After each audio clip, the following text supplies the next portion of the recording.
More than 90% of the world's millionaires have made their money in real estate. So while it's not the only way to become a millionaire, it is the most likely way to do so.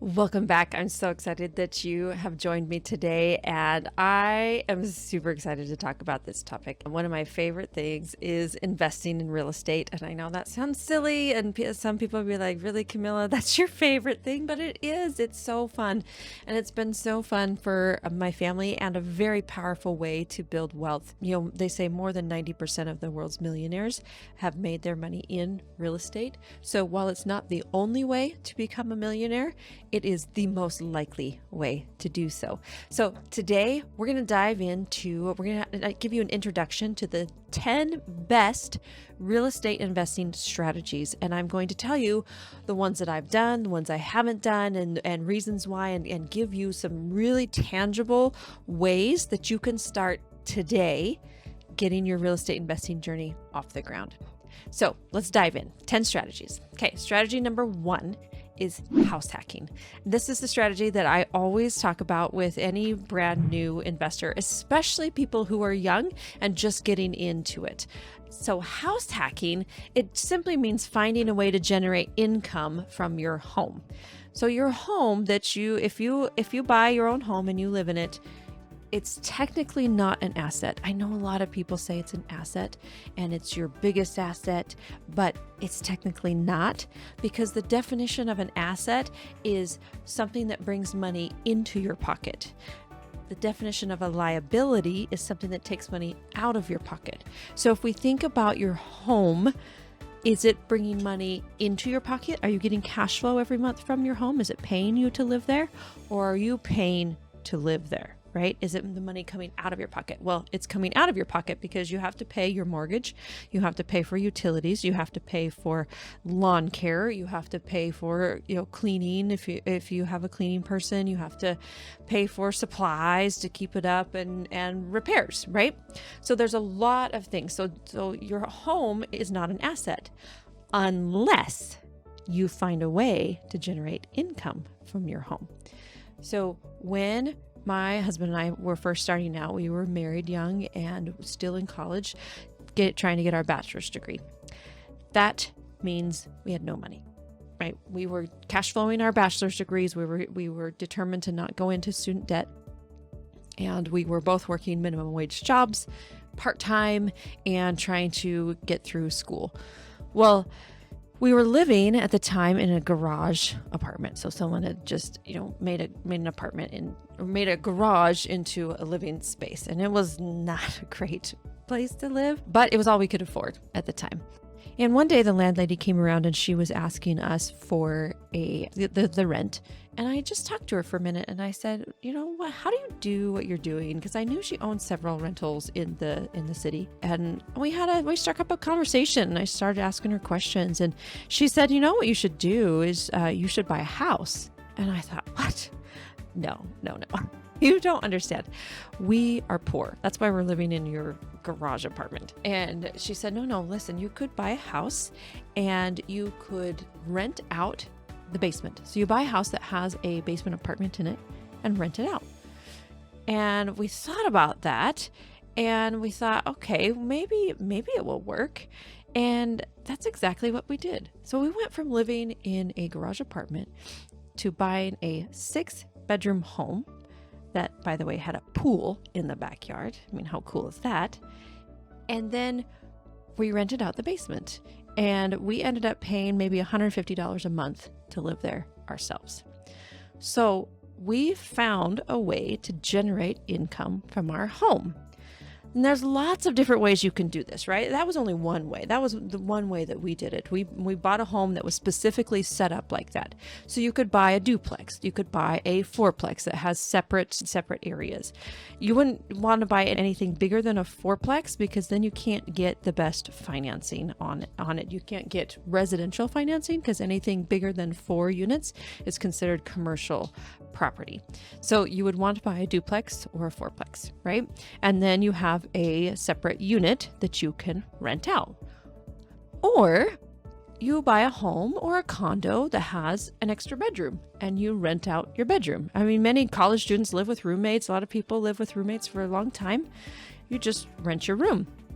One of my friends, she made a ton of money by renting out the rooms in her house. And she was even married. She was married and they rented out they had a 5-bedroom home and they lived in one bedroom and they rented out the other bedrooms to all their friends. And in 5 to 6 years, they sold their house and they made over $1 million, right? So pretty crazy what can happen. So if you turn your income. Now, what if you are an introvert, right? And you're like, people. I don't want to live with people. Like, I've been living by myself for all this time. I don't want to live with people anymore, right? That makes you feel icky. Okay, here's an idea. Could you rent your house 1 weekend a month? You could Airbnb your property 1 weekend a month. I know a guy who does this. He has a condo in California, and 1 weekend a month, he goes and crashes on a friend's couch and Airbnbs his property. And that 1 weekend pays for the mortgage and all the expenses for the condo for him to live there. So think about that. You could Airbnb your property just 1 weekend a month. You leave, other people come in and use it, and then you're out. Okay. Now I can hear some people saying, but Camilla, I don't like people. I don't want people in my house. Okay, I get it. Do you have a spare room, right? Lots of people have a spare room, a junk room, some people call it. Could you rent that room to someone else to put their stuff in it, right? Basically, you have your own storage unit in your home. And so you can now rent that. You could rent your garage. You could rent space in your shed. You could rent all sorts of things out there to help turn your home into an asset. And finally, do you have land? If you live on a property with land, could you build a tiny home on your property? Build a tiny home and then rent that out as well. And then, people are not in your own house. They're out in their own space, and you rent that out. So think about that. House hacking is such a powerful way to get started. And one of the reasons it's powerful is because of the financing that you can get, because you're getting owner-occupied financing on the properties.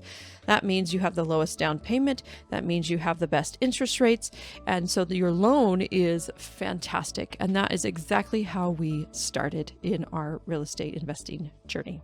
Okay, strategy number 2 is wholesaling. Now, wholesaling, it means you find a discounted property. So you go out and you find a property that's in bad shape, you get it under contract, and then you sell it to a different buyer for a profit. Now, this is the quickest method to get money in real estate because it requires no money down. Right? You don't have to put any money down. So essentially you go out in a neighborhood and you knock doors in the neighborhood, you find someone who's desperate to sell their house. There's all sorts of reasons why people are desperate to sell their house, but you find someone who's desperate to sell. They can't sell it with a regular realtor because it needs too much work, or there's some problem with it, or, there's all sorts of issues. And so you find this person. Well, what if you don't have the money to be able to buy the property yourself and fix it up? Well, you can say, okay, Mr. Seller, I am going to buy your property, but I'm going to buy it with a partner. And they say, okay, great. So you get it under contract. So say you get it under contract for, let's throw a number out there, $200,000. And say, okay, Mr. Seller, I'm going to buy your property for $200,000. Then you go out and find a real estate investor who likes to flip properties. And you find them and you say, okay, hey, Mrs. Real Estate Investor, I have a property that I can sell to you for $215,000, right? So remember, you got it under contract for $200,000. Now you're going to sell it to the real estate investor for $215,000. And then you say, I've done the work, and it looks like after you fix it up, you could probably sell it for $350,000 or something. So the real estate investor says, this sounds like a good deal. Let's do it. And so now basically you're just selling the contract to the investor. Okay. So You should put some money into marketing, right? Even though it requires no money down, you have to do quite a bit of marketing. So here's the steps to start. So step number 1, you got to do some marketing to find the deals. Number 2, you need to network with buyers and sellers, because remember, you need both. You need a seller of a home, and then you need a real estate investor buyer. Number 3, you need to know your numbers, because if you bring a property like that and you say, okay, I'll pay you $200,000, but it's only worth $250,000, you're not going to be able to get anybody to buy that from you. Okay. And then number 4, you got to convert those leads into deals. So that is wholesaling. And again, it's the quickest method to turn a profit. Okay. Strategy number 3, flipping. Flipping is where you go out, you buy a fixer-upper, you fix it, and then you sell it, right? So our family has done this in a couple of different ways. One way is by doing a live-in flip. And a live-in flip is where you buy the property owner occupied. You actually move into the property and then you fix it up while you live there and then sell it. Now, there's a very specific tax strategy that we utilize that you can do with this. So in the tax code, it says that if you have lived in a property for 2 of the last 5 years, then you can sell for no capital gains tax. That's a big deal. So what we did is we would buy a fixer-upper, we'd move in, and we'd live there for 2 years, fixing it up along the way, just fix it up slowly. And then we'd move out and we'd rent it for 3 years and then sell it, right? So that we maximize our strategy there. And so that's one way to do it. Now, if you don't like living in a construction mess, I hear you. I didn't love it all the time either. We really liked the method because it felt doable for us. Because again, we had no money in the beginning, and we were trying to figure out how to invest in real estate with no money, and this was the method that we decided to utilize. Now, if you don't like to live in a mess and you would rather live in a regular house, you can simply flip properties, right? So you become an investor who flips properties. So you buy a fixer-upper, you don't move in, and you fix it and sell it. Now, how do you finance that? Well, we can go into all sorts of different ways to finance, but again, this is just an intro to the investing strategies. So you finance that by using either someone's private money. You can use your own home equity line of credit if you have one. You have to be able to pay cash for it, though, in some shape or form. And by cash, I mean you need to have the access to the money quickly. So you could use a hard money company. You could use a private lender, which is just simply, somebody who has a bunch of money that they want to lend you, and then you pay them an interest rate back, and you do that. Also with flipping, there's 2 ways to do it. You can DIY, which is the way that we did it mostly, or you hire a team of contractors that go in and do it themselves. There's pros and cons to both. Of course, the cost of contractors is about 70% of the overall cost of the project, right? And so you can go in and you can pay the contractors to do the work. And so you're going to pay a lot more to have it done. Or you do the work yourself if you have those skills and save that money. And essentially that money, becomes profit for you instead of having to pay it to a contractor. We kind of utilize both right now. So we'll have some contractors come in to do things that we're not as skilled at. Like the flip we're working on right now, we had a contractor come in and build the shower pan because that's something we've done it once in the past, but it was just easier to have the contractor come in and do it because it takes a lot of figuring out for us. So we had them come in and do that. We also had them come in and install a beam. Like, we love to knock down walls in every flip that we do and open up walls. But we need a contractor to install a beam just to make sure that the home stays structurally sound. So those are kind of the ways that we do it, but that's flipping in a sense, right? It's what you've seen on HGTV, I'm sure, where you go in, you buy that fixer-upper, you fix it, and then you sell it for a profit.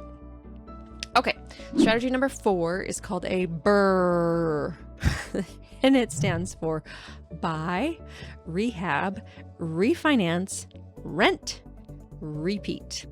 So this strategy is actually one that you can layer on top of the flipping strategy. Okay. So flipping strategy was you buy the fixer upper, you fix it, then sell it. This time in BRRRR, you buy the fixer upper, you fix it, right? The rehab part. Then once it's all fixed, you go to a regular mortgage lender and you say, hey, Mr. Lender, I have a house here. I would like to get a mortgage on it, right? And so essentially it's called a refinance. You're going to get a new mortgage placed on it because you were just using hard money or other people's cash before. You get new money on it. Then you pay off your private lenders or your hard money loan. And now you rent the property, and then you take your proceeds, what you made from it, and you go and repeat. And that's how you acquire a bunch of properties. Super powerful strategy. I love this strategy that they've done. Now, I have not utilized it myself yet, but it is an awesome strategy. Many of my real estate investing friends use this strategy. So again, it's BRRRR. You buy, rehab, refinance, rent, repeat. Often when my friends do this, they are making all their money back plus some, right? So for example, you buy a house for $100,000, you rehab it, and then you go to the bank and now it's worth $250,000. You've spent $150,000 $50,000 on the rehab. And with that, so now the property is worth $250,000. Well, the bank gives you a loan for 70% of that, which is $175,000. Remember, you were in it $150,000. So now you get a loan for $175,000. They send you that they wire those funds to you. And then you pay off your lender and you pay off yourself for the construction costs, and you have an extra $25,000. So it's a way to make money, as well as now you have an asset that rents out and that gives you cash flow every single month. All right, strategy number 5 is long-term rentals. So again, with layering, right? So the BRRRR method, it can turn into a long-term rental. A long-term rental is simply one where you're renting it for more than 6 months at a time. So you have a lease on it. So as like a 6-month lease, a 1-year lease, a 2-year lease, 5-year lease even. You have these rentals, and so they are ones that just provide cash flow for you. The tenant stays there for a long term, and they're typically not furnished, so the tenant brings in their own furnishings and they furnish it, and then you collect the rent. You'll do some pretty heavy due diligence on the tenants that come in there. You'll be doing things like credit checks, background checks, previous landlord checks, income checks, just to make sure they can afford your place and they're not going to have any trouble paying the rent. And then, of course, they sign a lengthy lease that talks to them about the rules and what happens there. So long-term rentals, we have utilized this strategy and we've done well with many of our long-term rentals. I've found that the ones that do the best are the properties that are around 5 to 10 years old. When you get to properties that are 20, 30, 40 years old, you're going to have a lot of maintenance and repairs. So if you can find some that will work, that the numbers work, that are newer, 5 to 10 years old, you're going to do really well with these, and also attract high quality tenants. That's really important to doing well in long-term rentals. Strategy 6, short-term rentals. A short-term rental, or a lot of people will just call it an Airbnb, right? But Airbnb is just one company that provides the short-term rental. It's a platform where you can rent the short-term rentals. There's also VRBO. That one was before Airbnb. It's called Vacation Rental by Owner. Those two are probably the most well-known platforms to be able to find somewhere to stay for a weekend or for a week, or a vacation. So think of them, they're kind of like vacation rentals, and that's what they are like. So as opposed to the long-term rentals, there's no lengthy lease, there's no lengthy due diligence process, like you're not doing credit checks and background checks and things on the vacationers who are going to come use your short-term rental. Now, Something to keep in mind for short-term rentals is their cost is going to be higher, much higher than a long-term rental, because you have to clean it every time somebody moves out.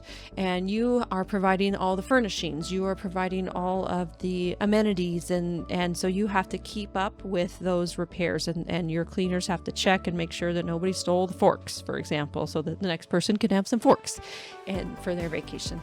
So short-term rentals are definitely a lot more costly. However, they can be a lot more profitable as well, because they charge a lot more per night than a long-term rental would be per night if you broke out the long-term by a nightly rate. So short-term rentals are a powerful method, and we use this also in our investing. We have a short-term rental. My favorite short-term rentals are those that are located in vacation areas. So one of the things you have to watch out for with a short-term rental is that the laws can change. Because if you have a short-term rental in a neighborhood and then all of a sudden the HOA votes to, hey, we're not going to allow short-term rentals, suddenly you have to have a different plan for that. You're going to either have to sell it or you're going to have to rent it as a long-term rental, and maybe your numbers don't really work out well for a long-term rental.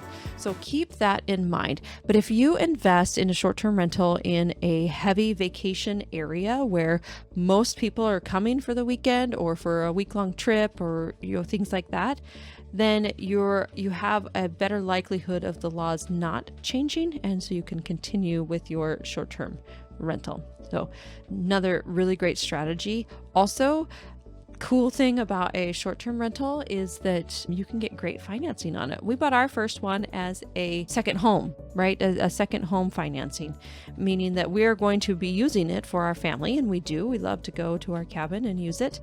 But with the financing, we got the best interest rates and the lowest down payment because we are using it as kind of a second home. So we just rent it out when we're not there, and then we enjoy it when we are there.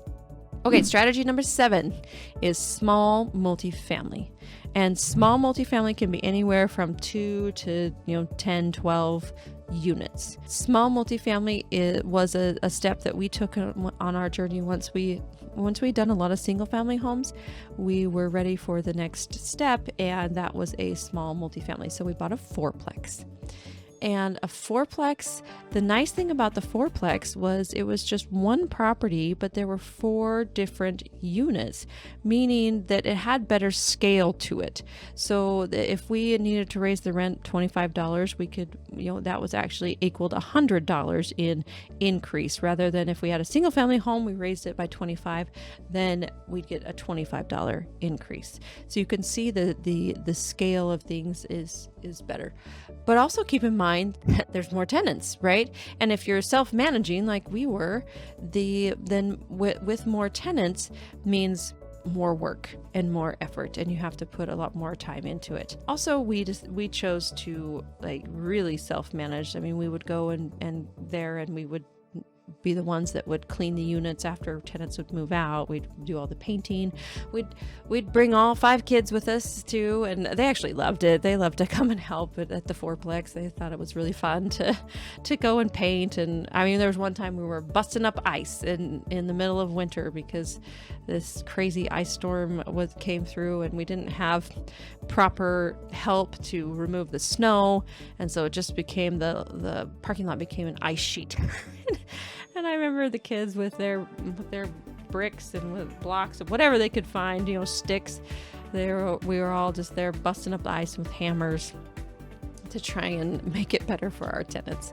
But that's small multi, so it's definitely a doable step, something that you can do on your own if you would like, but you don't have to. You can hire a property management company, and property management companies will charge between around 10%, 10 to 12% to manage something like that. So it kind of depends on what your time and your ambition and your skills are, whether or not you want to do a small multi. Okay, strategy number 8 is large multifamily. And that's the strategy that I do the most now, and I love it. I love large multifamily. And the reasons why I love large multifamily is because we talked about scale with the small multis, right? If you increase the rent by $25 with a 4-plex, now you're getting $100 a month. Well, what if you do that with a 100-unit apartment complex? right? Think about that. Now you're getting $2,500 more a month if you increase by $25 each unit. So the potential to make even more money and build your wealth is even faster with large multifamily. The other thing I really like about large multifamily is that you can invest in one of two ways. You can be an active investor, so you can be an active member of the team, meaning you're going out and you're the one finding the property, you're doing the negotiations, you're running the financial analyses, you are walking the properties, you are, doing all of the due diligence on them, or you're raising capital for them, you're helping your friends invest with you, or you are managing the asset on the back end, meaning that, if you decide that we need to go and renovate all these units, now you're the one calling the contractors and making the schedule and staying on top of them to make sure that it all happens. Or you can invest into large multifamily as a passive investor, meaning you're simply investing your money. And when I found out about this, I was 15 years into my real estate journey when I found out that I could simply invest my money into a large multifamily investment like this, and the returns I got were better than some of the single family homes that we had done all by ourselves. And we didn't have to do any of the work. So as a passive investor, you invest your money and you allow the real estate professionals to be the ones who are running the project for you. And then you sit back and you get monthly updates, so you have an intimate knowledge of what's going on with the property, and you get financials, and you can see how many units they renovated and what the occupancy is like, and you'll see the challenges too, because real estate investing is not roses. It's not all happiness, and everything doesn't go perfectly. In fact, there's always something that goes wrong. There's always a challenge that happens in real estate investing. But if you invest with the right teams, the people who know what they're doing, they know how to handle challenges like that, and they can pivot and change and turn and do what's needed to make sure that the investment runs well. And then also you receive cash flow from that. So you get all the benefits of owning real estate. You get cash flow, you get equity in the property, and you get huge tax advantages. And that's another reason that a lot of millionaires turn to real estate, because of the tax advantages. And we'll talk more about that in other episodes, and I'll make sure we get a guest on here that can really help you understand the benefits for investing in real estate for taxes. Number 9 is private lending. So with private lending, this is where you become the bank. So you could have say you just received an inheritance. Okay, you received an inheritance and it's about $500,000. So you're wondering, what do I do? How do I invest this $500,000? Well, you are trying to figure out the different methods. Of course, you could go buy your own rental property. You could go buy a small multi. You could put it in as a passive investor into a large multifamily property. But maybe you want to have control of the cash, and maybe you need it faster, right? Because one of the challenges of real estate is that when you put your money invest into real estate, it's not liquid. Like the stock market is fairly liquid. You can get your money out if needed. But in a real estate investment, you can't unless you sell the property or get to do a cash out refinance or something like that. Well, in private lending, now you can lend on a real estate investment. So basically, you're the one that talks to the flippers out there and you say, okay, flipper, I have $100,000 I'm willing to lend you for a 8%, 10%, 12%, you negotiate with them, interest rate, and I will lend it to you for 9 months, and then you have to pay me back. So when you do that, you can dictate the structure, the fees, what type of property, how much you're willing to lend, right? But that loan is now secured by the real estate. And so that's the powerful thing about private lending. So if that flipper screws up, you can take over the property and you can finish the flip yourself, or you can sell it to another flipper, or you can do whatever you want. And so it's secured by real estate. Really powerful method. And my great friend, Alex Brashears, she wrote a book about it. And the book is called Lend to Live, and I'll put a link to that in the show notes so you can get a copy of it. She is a fantastic private lender. It has all the details in there about how to really get good at private lending. All right, strategy number 10 is notes. Note investing. Now, Camilla, what's a note? Well, a note, think of it like a mortgage note, right? When someone buys a property, but they don't have enough cash to pay for it, which is pretty much everyone, they're asked to sign a mortgage and a promissory note by their lender, right? And then the buyer pays part of the price as a down payment, but then you have to sign legally binding documents that require you to pay the remaining balance over time. So that's called the promissory note, right? You promise to pay.